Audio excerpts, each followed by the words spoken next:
All right, problem 1 on page 127. 30 students bought pennants for the football game. Plain pennants cost $4 each, and fancy ones cost $8 each. If the total bill was $168, how many students bought the fancy pennants? And the problem already had this table with F for the number of fancy pennants. Okay, let's break it down sentence by sentence. It said 30 students bought pennants for the football game.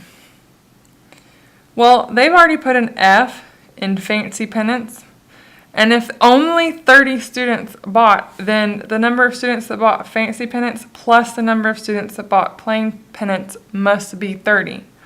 Or in other words, 30 minus F, whatever's left over after you take away F pennants from 30, that would be the number of plain pennants. So we're done with the first sentence. Okay, price. Plain pennants cost $4 each. So plain pennants, price, 4. And fancy ones cost $8 each. Price, fancy, $8. Done with that. Okay, if the total bill was $168, how many students bought the fancy pennants?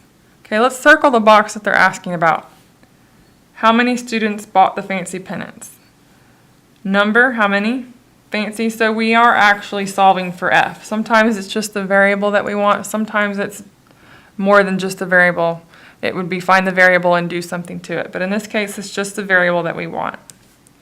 So we're done with how many students bought the fancy pennants because we know it's that box, just the F that we're looking for.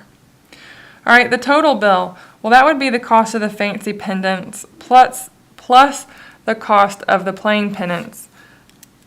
And they've already told us that the number times the price equals the cost.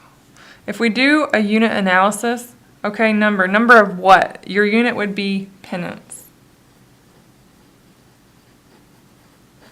All right, price.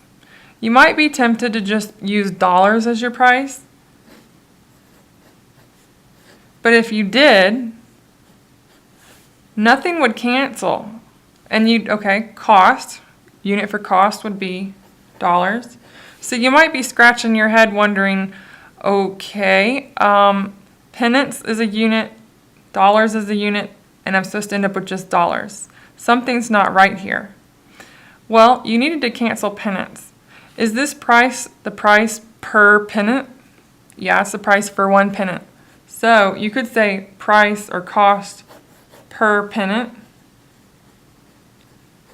And then you would see that those do in fact cancel out. So you would have the unit that you want left over. All right, so enough for unit analysis. So it's this box times this box gives this box. So F times 8 is 8F.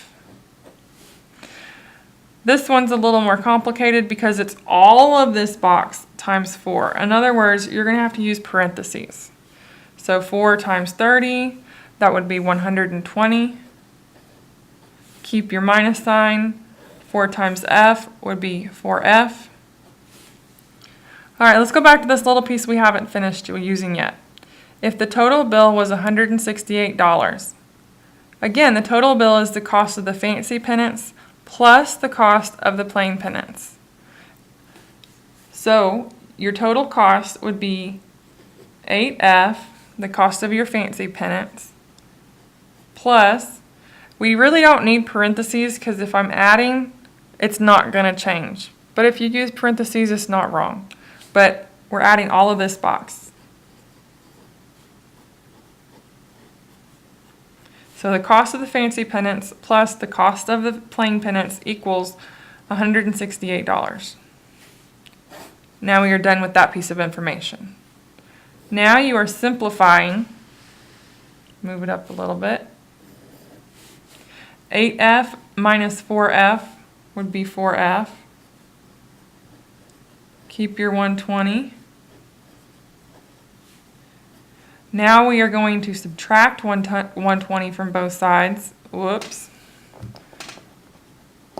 Helps if you subtract the same thing from both sides.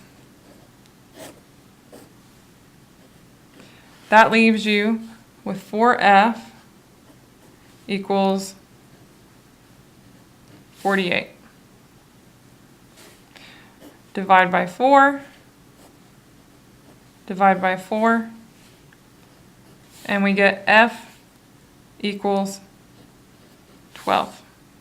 And F is what they asked us for, so the answer is 12. Give me a unit.